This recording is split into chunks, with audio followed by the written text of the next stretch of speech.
Bonjour à toutes, bonjour à tous, bienvenue sur TV Vendée dans la matinale du mardi 16 septembre. Très heureux de vous retrouver pour une nouvelle demi-heure d'information 100% Vendée. On salue également Antoine qui est en régie, que vous ne verrez pas ce matin. Je sais que vous avez pris l'habitude tous les matins de le voir dans l'écran qui est juste à côté, mais pas ce matin. Pour des raisons techniques, il sera de retour demain. Vous pourrez à nouveau donc lui faire un petit coucou si vous souhaitez depuis chez vous.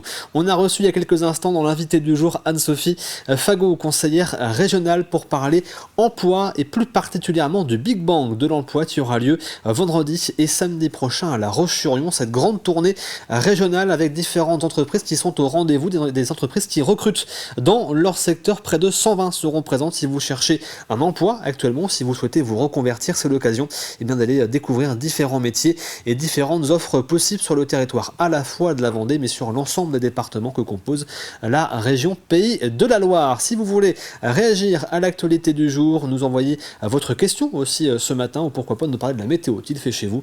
Je vous rappelle le petit numéro du WhatsApp officiel qui s'affiche juste en dessous. On passe maintenant au titre de l'actualité du jour. Nous reviendrons sur les vendanges tardives et l'inquiétude des viticulteurs vendéens sur la qualité et la quantité de la production en cause des conditions météorologiques de cet été, mais aussi les maladies.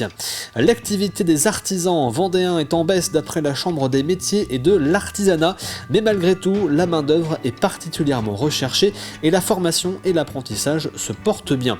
Et pour finir, nous prendrons la direction des herbiers pour une exposition photo au cœur du château d'Ardelais, tout juste rénové. Des photos de Robert Doisneau qui nous amènent à traverser le siècle. On jette un petit coup d'œil maintenant sur votre météo du jour, et plutôt une belle météo. Alors il y a quelques nuages de présent ce matin, notamment dans les terres, dans le bocage, mais les températures sont à la hausse, 11-12 degrés.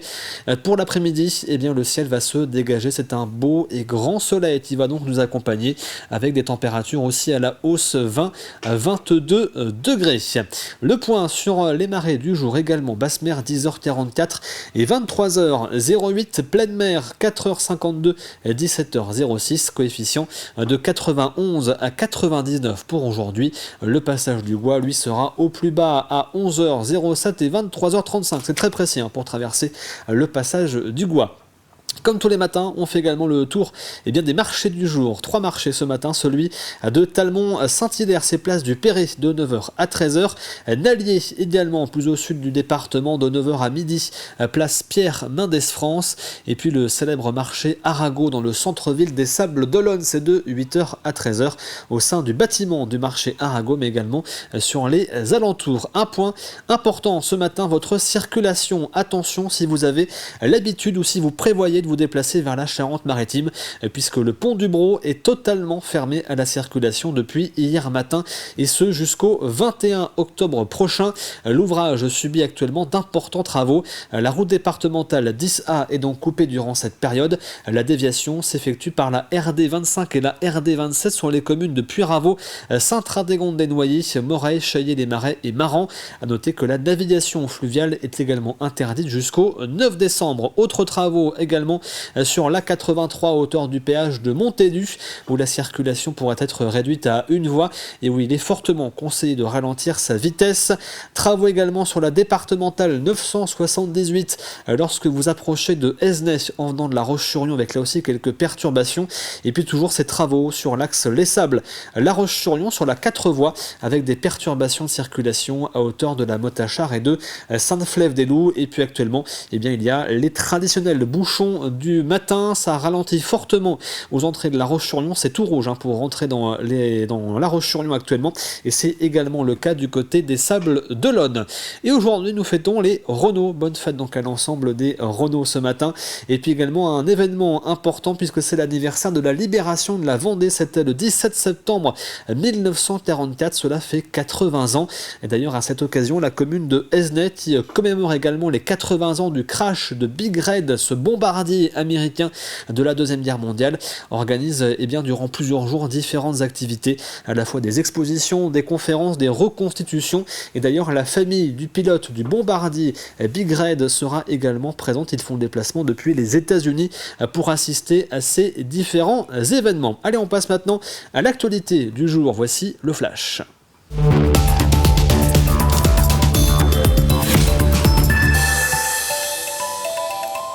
Les viticulteurs vendéens sont donc inquiets à quelques jours des vendanges. La météo capricieuse de cet été a fait planer le doute sur la qualité et la quantité de raisins et donc de vin. Au niveau national, les vendanges de 2024 reculeraient de 18% dans toute la France, selon le ministère de l'Agriculture. Mathis Pires est allé à la rencontre d'un viticulteur talmondais pour comprendre la situation. Chez ce viticulteur de Talmont-Saint-Hilaire, ces vendanges n'ont toujours pas commencé.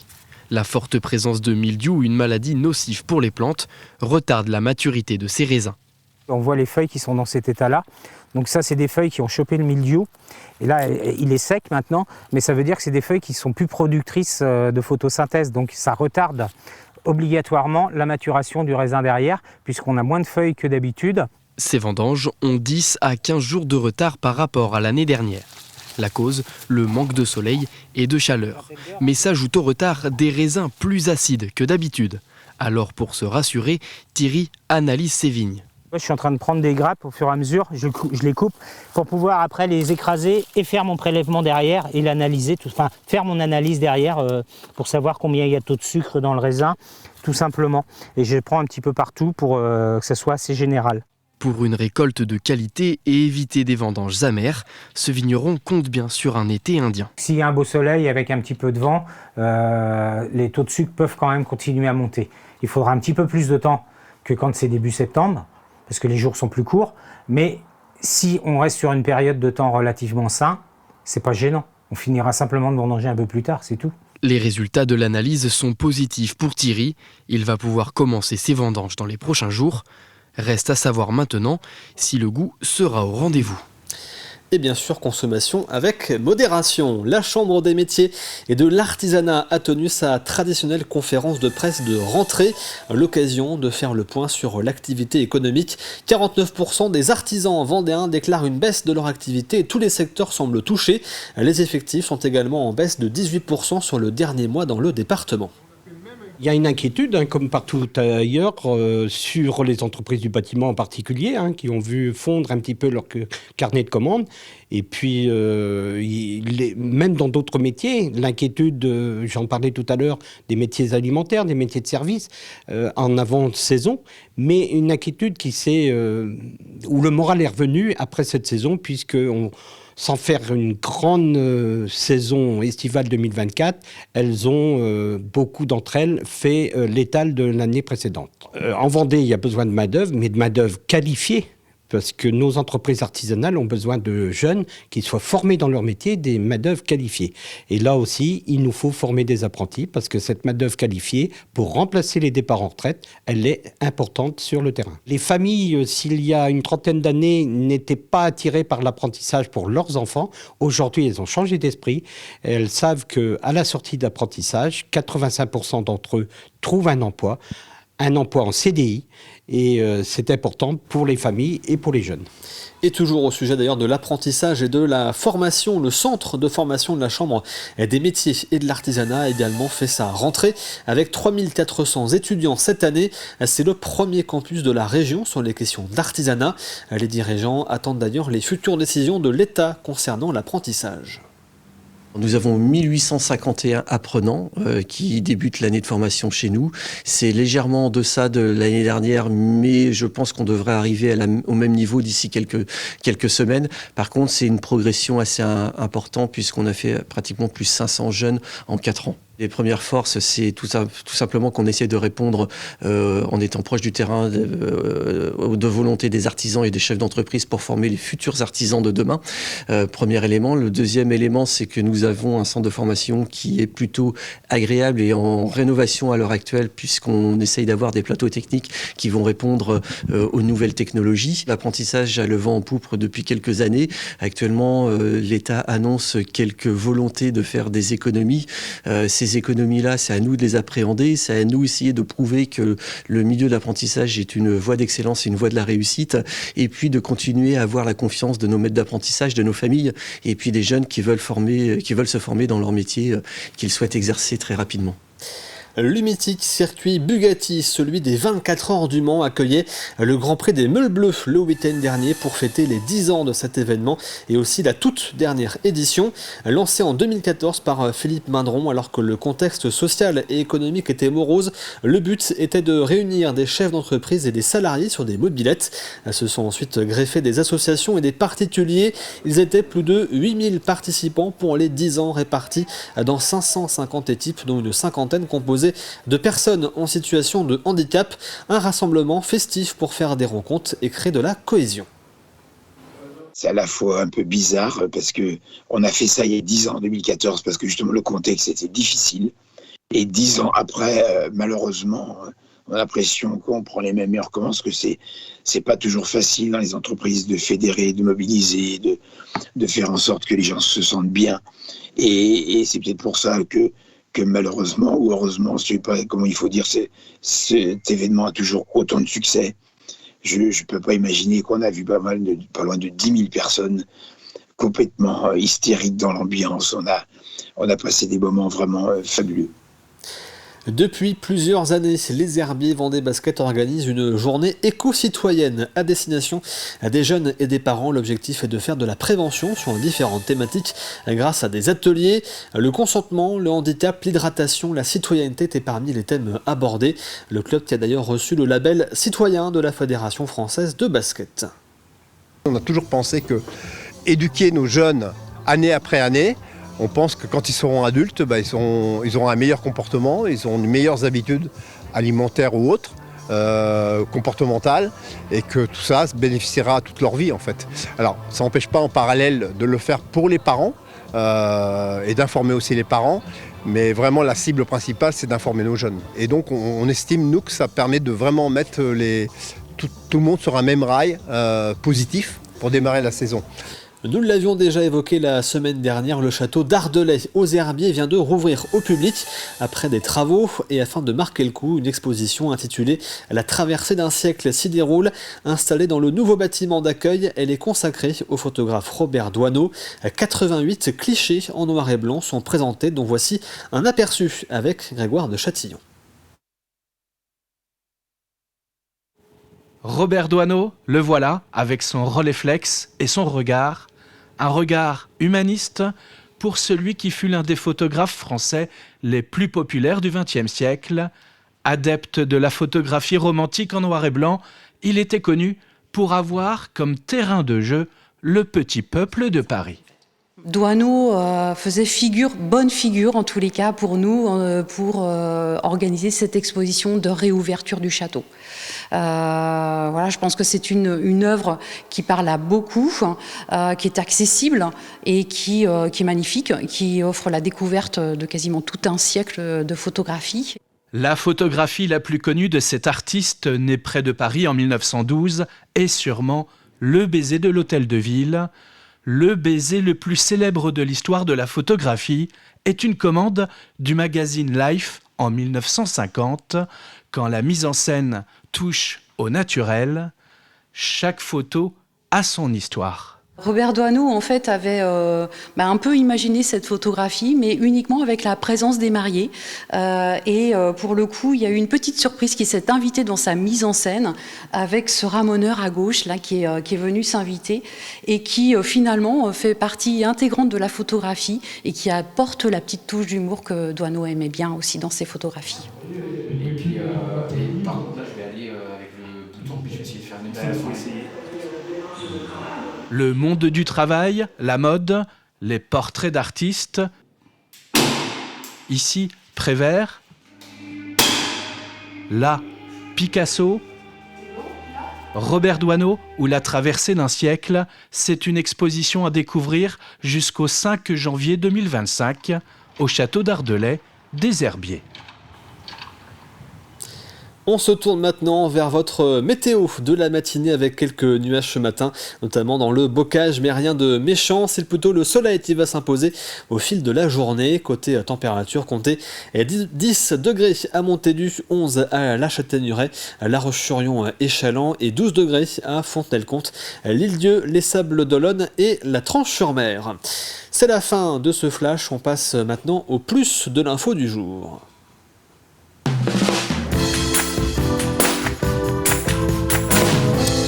Et le plus de l'info est consacré à Sébastien Luneau, ou plutôt à sa statue. Ancien président du Conseil général de la Vendée, ancien député, il a beaucoup œuvré pour le territoire. Sa statue avait disparu de La Roche-sur-Yon il y a quelques années pour rejoindre sa commune d'origine, la commune de Boin. Et bien des passionnés d'histoire ont décidé de refaire une copie en bronze qui va retrouver la ville de La Roche-sur-Yon. Elle sera pour l'instant installée de manière provisoire au musée Malraux à La Roche-sur-Yon dans la cour avant que la municipalité ne trouve un emplacement définitif. Regardez.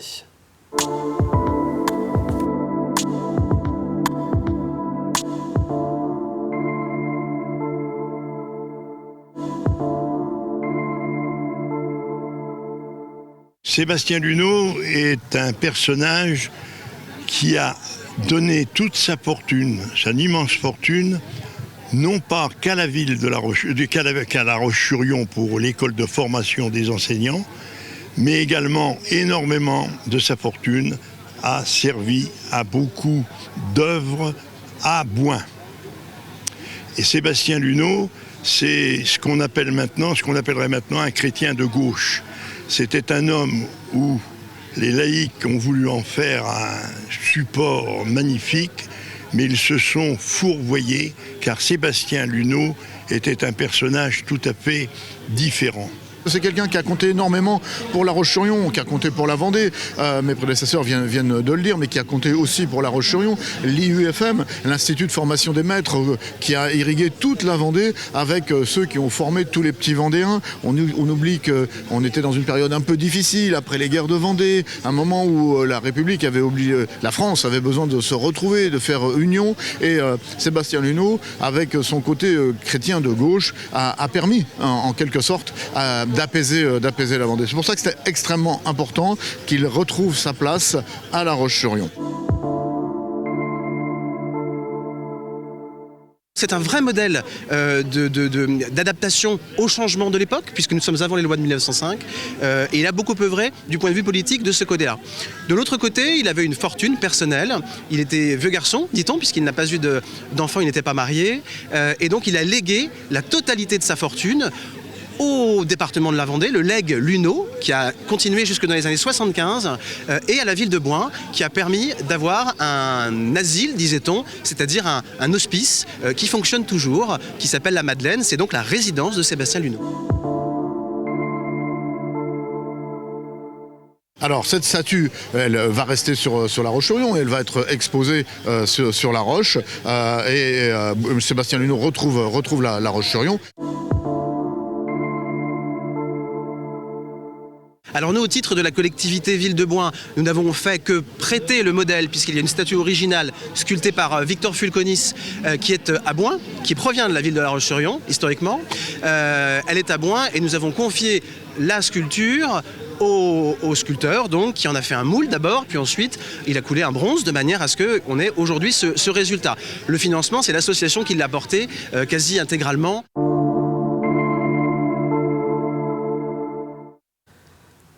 Et vous retrouvez ce plus de l'info sur tvvendée.fr consacré donc à cette statue de Sébastien Luneau, ancien président du Conseil général de la Vendée et ancien député de la Vendée. Comme tous les mardis, on passe maintenant à l'actualité des réseaux économiques vendéens.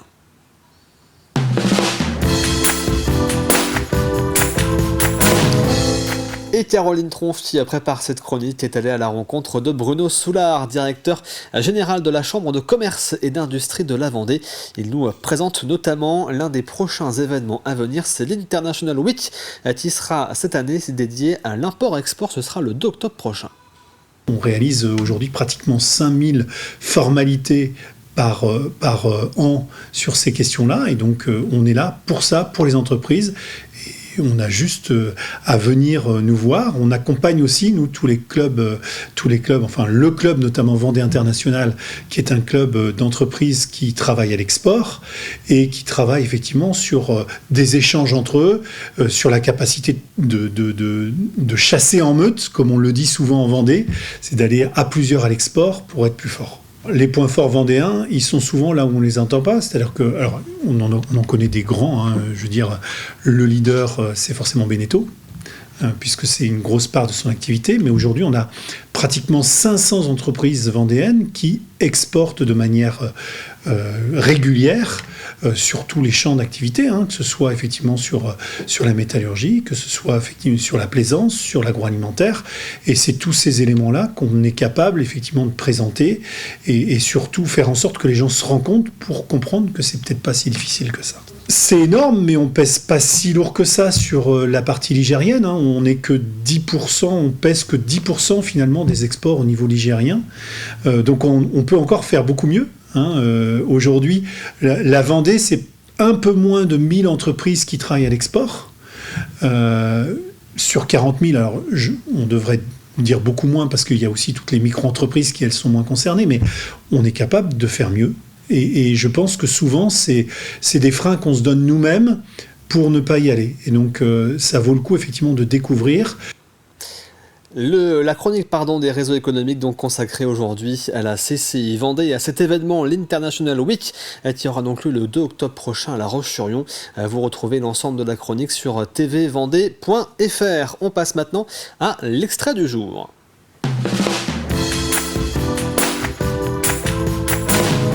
Et l'extrait ce matin, c'est l'émission Backstage, donc présentée par David Ovinet, qui reçoit régulièrement différents artistes, différents groupes de théâtre, de musique. Et cette semaine, aujourd'hui plus particulièrement, il reçoit la troupe La Grande Bim. Pourquoi ce concept ? Pourquoi tu es parti sur cette idée ? Parce que être mobile, c'est aller aux oreilles des gens, c'est aller les chercher, ça j'aime beaucoup. Et puis c'est un peu foutre le bordel, moi ça j'aime bien. C'est-à-dire que voilà, on peut faire des concerts, mais le concert, il faut jouer à tel endroit une fois que le matos s'est installé, ça bouge plus. Alors c'est bien aussi, on a un meilleur son en concert, mais là c'est plus brut, plus efficace, c'est plus dans l'urgence, la fanfare, quoi. Il y a un côté comme ça qui moi me plaît beaucoup. J'adore le nom.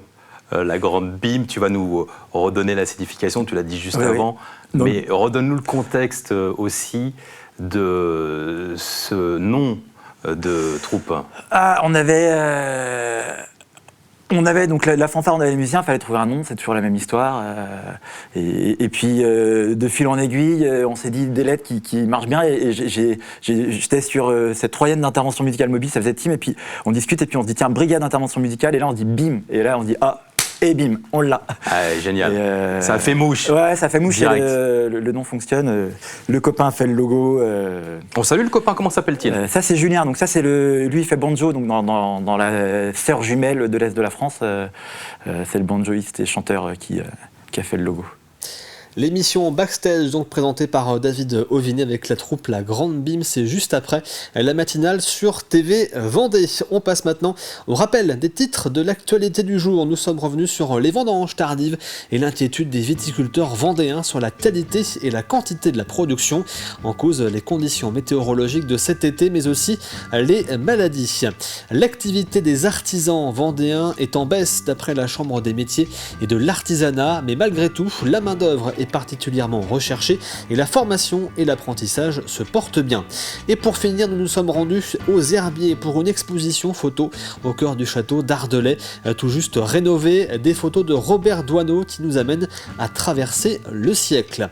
On fait un petit point sur votre météo donc de ce matin avec cette alternance entre nuages et éclaircies sur l'ensemble du territoire, des nuages qui sont plus présents dans l'est du département et dans le bocage vendéen. Côté température, comptez 10 degrés à Montaigu, 11 à La Roche-sur-Yon et du côté de la Châtaigneraie ainsi qu'à Challans, 12 degrés à Fontenay-le-Comte, la Tranche-sur-Mer, les Sables d'Olonne et l'Île-Dieu. On passe maintenant au jeu de cette semaine.